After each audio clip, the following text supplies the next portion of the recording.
guys, welcome to Rodents and Reps. Today I'll be showing you this 10-gallon fish tank and telling you about it, and yeah.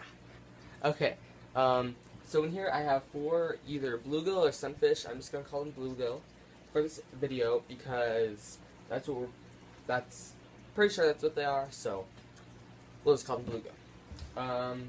In here I have 4 bluegill.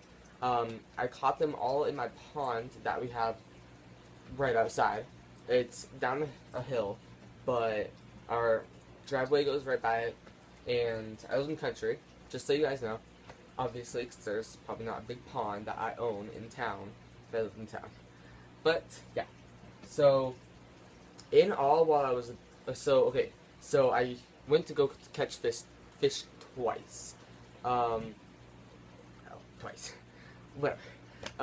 So the first time I I used a fishing rod or whatever you want to call it, a fishing pole, and I caught 6 in all.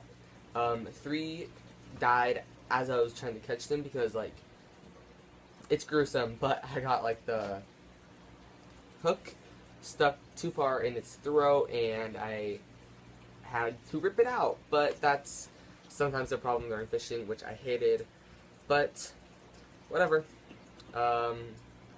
I gave them a proper burial by throwing them back in the pond. Either way, and then I saved the 3, and then I still have 2 of those 3. What happened to that one is this tank was on my dresser, and there wasn't a lid on it yet, and this was 2 days, either 1 or 2 days after I got them, and it's finding me when they weren't scared and they started swimming around, because when I put them in there, they would go straight to the bottom and hide. And I always counted them just in case one jumped out or something, and I counted them and there was 2. And then I went and told my dad, and I was like, yeah, I don't know. He said, look around the tank just in case it hopped out. And right when I walked in my room, I looked by my bed. That's about 6 feet away from my dresser, and it was on the floor there, all hard and shriveled and dead. So it's been there, I'm guessing it was there all day, because it looked like it'd be dead. It was dead for a while. It wasn't still wet or anything. And it hopped out of the tank, off my dresser, and that's pretty far, and then it hopped all the way over to my bed. I don't know if it took some sidetrack and went even farther and landed right there, but that's what happened. So I still have 2 of those, and then once me and my friend went down to the pond again, because we were just looking for small pets outside, and we had little fishing nets. I'll show you in a minute. We had little fishing nets because that's what we're gonna catch little salamanders or bugs with, or frogs or something. Because we always, whenever we leave the house, we always have to come back with a different animal.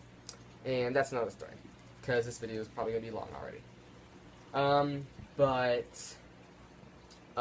So we got down there and we saw the whole bunch of fish. They were trying to go to the top to find little bugs, so you could see them going to the top. So if you threw tiny little sticks in, they'd go after it, and you could see them, and then they're really close to shore, maybe about 2 or 3 feet away from the shore.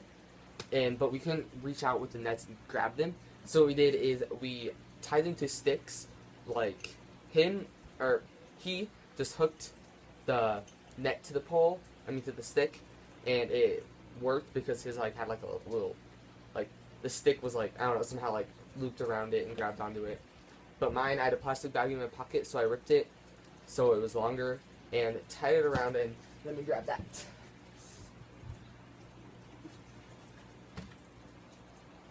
So I kept it because it's memory, I guess. And this is it. It's like this. I have the really big one, so the fish would for sure stay in it.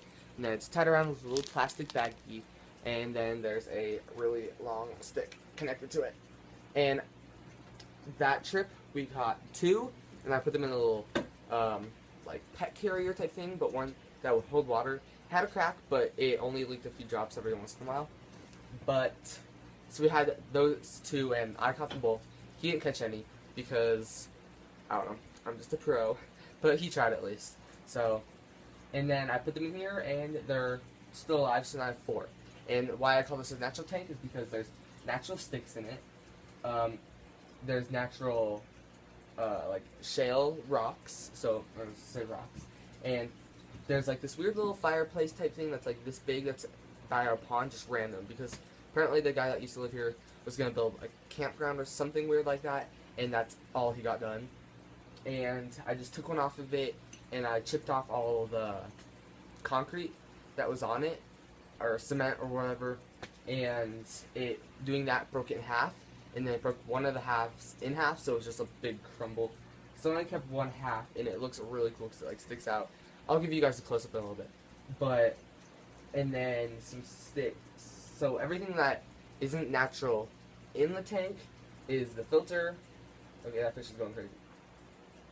The filter, the gravel. There are some small natural rocks in there. Oh wait, no, those are from the store. Never mind. The gravel, the teeny tiny little like stones, so that are like marble size. Those ones, and I said the filter, the water. I guess the sink water. So, but I plan on getting them a bigger tank since I don't think they'll grow, but they need a lot more swimming room. I think they're doing good for now, but I would do bigger filter so it's cleaner, but they were in a really, really dirty pond, so I'm pretty sure it's clean for them. I know because I've swam in that pond, and then I came out of the pond, it was disgusting. Either way, so another thing I can do is I can tell all 4 of them apart, because the one doesn't have stripes, the other 3 have stripes. One has 2 dots here, and then 2 white dots on its head, and then the other 2, one's shorter and one's longer and skinnier. So basically I can tell all 4 of them apart. I don't plan on naming them or anything, and I don't know. I don't know if I'm going to breed them. I don't know how to breed bluegill or sunfish or whatever they are. So maybe they'll just breed on their own.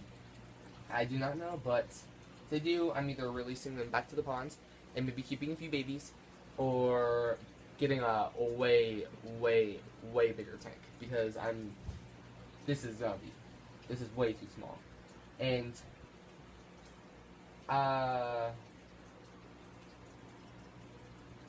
two of them, oh wait, no, hold on. One of them, or they all have black dots like on their neck, I guess you say, and then only one of them has black dots on its body, and that's the one without stripes, so that might be a different, like, species or something. Actually, it's on its tail, or its back fins, but not its tail. Either way, I don't know. Okay, now I'll give you a close-up, and then I will show you the video that I have of that one fish that hopped out. It's not a video of it hopping out, but I showed you the tank, and I zoomed over and showed you the dead fish. So be aware, you might see a little dead fish, but it doesn't even look like a fish. So whatever. Okay, so yeah, that's that 10-gallon tank with a light. The light isn't actually the light. It's usually just dark. But I took my frog light just so you guys could see it for the purpose of this video. Another thing, this is why I feed them occasionally. I'm gonna feed them and show you guys. But it's just goldfish food. Sorry if that's backwards. Whatever. Just goldfish food. Because I feed this to them, my guppies, and my 35-gallon fish. But yeah. Okay, so now I'll feed them and show you a close-up. So here's the tank. There's the 4 fish. You can see the brick, the sticks, the big rocks, these tiny little rocks I got from the dollar store, and then the gravel, which is green, but it pops out. It actually, like, it's like the same color. No, it's not. I don't know. See, this is the one with the 2 dots on the back. Hold on. There's 2 dots on his back fins. I don't know. And then the others don't have it. Yeah. Okay, so let me feed them. This might take a minute because I gotta, like, untwist it and everything. And I have, like, a lid that's, like, it fits it perfectly, and then it's, like, opens half of it. I don't know how to explain this. Okay, yeah. Hold on a second. I'm making a mess. I don't know if I'll be able to do this, so let me just set my camera down somewhere. Yeah. Okay, I'll just get the top of the tank so you can see them eat. Sometimes it's crazy, sometimes it's not. Some people say there's a jump, but mine only has about an inch of room above it, so they probably hardly jump. And I tried to feed them a lot, but not so much because fish food costs a lot where I live. And yeah, so.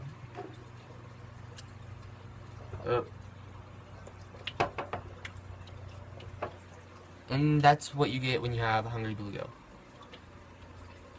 Just drop those extra pieces in there. And they remind me of Oscars, honestly, which I plan on getting. But I do not know.